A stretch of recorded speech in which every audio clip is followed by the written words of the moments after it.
Philippe Parreno, c'est un artiste qui a dit il y a une quinzaine d'années, au fond, ce qui m'intéresse n'est plus les objets, ce sont les projets.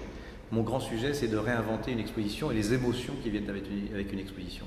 Ça lui a permis de construire un vocabulaire, une façon de nous émouvoir qui est très très différente de ce que font tous les autres artistes.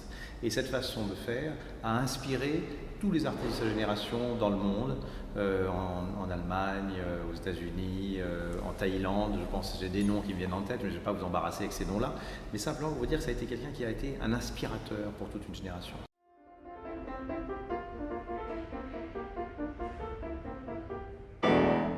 La première étape, c'était aussi celle de produire dès le départ une silhouette ou des silhouettes. On voit les gens à contre-jour. Celui qui nous précède fait partie déjà de la promenade qu'on va prendre, qu'on va avoir. Il est une silhouette, quoi. Il y avait Lamnis qui disait que les jardins produisaient des silhouettes. Donc c'est un peu ce leitmotiv de l'exposition. On regarde des choses avec les autres. Et l'autre fait partie du voyage, en fait. Il n'est pas exclu. J'espère qu'on n'a pas l'impression, qu'on n'a pas envie de, comme c'est souvent le cas, de vouloir voir l'exposition seule. Elle est mieux en fait accompagnée. Les haut-parleurs sont installés tout au long de cette longue marche vers cet écran. Et l'idée étant de travailler sur le son par couche sonore. Donc à 30 mètres, on a établi un point de vision qu'on appelle un sweet spot, où on entend parfaitement et on voit parfaitement l'image. Et puis plus on s'approche, moins l'image on la voit. C'est ces plafonds suspendus qui créent justement ce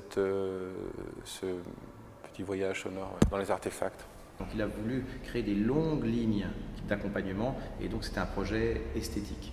Et ce qui s'est passé immédiatement, c'est que lorsqu'on a fait des essais acoustiques qui nous inquiétaient énormément, on s'est aperçu à quel point ça a fait du bien à l'acoustique générale du palais.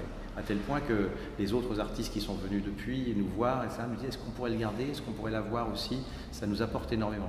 Mais en plus, ça a une fonction. Donc beauté, référence, poésie, fonction.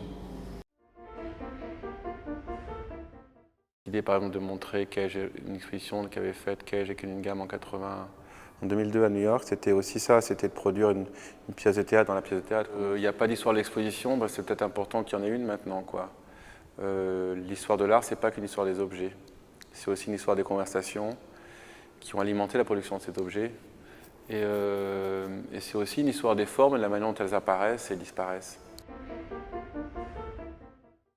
Les salles se répondent l'une l'autre, dont on circule dans un espace et dont l'espace, à un moment donné, scripté, produit une temporalité. Ouais. C'est-à-dire, c'est de produire, d'affecter la conscience par la manipulation de signes ou de symboles. C'est exactement ce j'avais dessiné, donc bien sûr. Cool. Très satisfait. Donc, je pense que ça a apporté beaucoup et ça a beaucoup surpris. J'ai reçu aujourd'hui les premiers visiteurs de l'exposition. Ils étaient tous modifiés intérieurement par ce qu'ils ont vu. C'est-à-dire qu'ils ont compris que la modification de l'architecture correspondait à une modification de leur intériorité. Donc le contentement est total. Et la gentillesse de l'équipe, j'insiste là-dessus, formidable.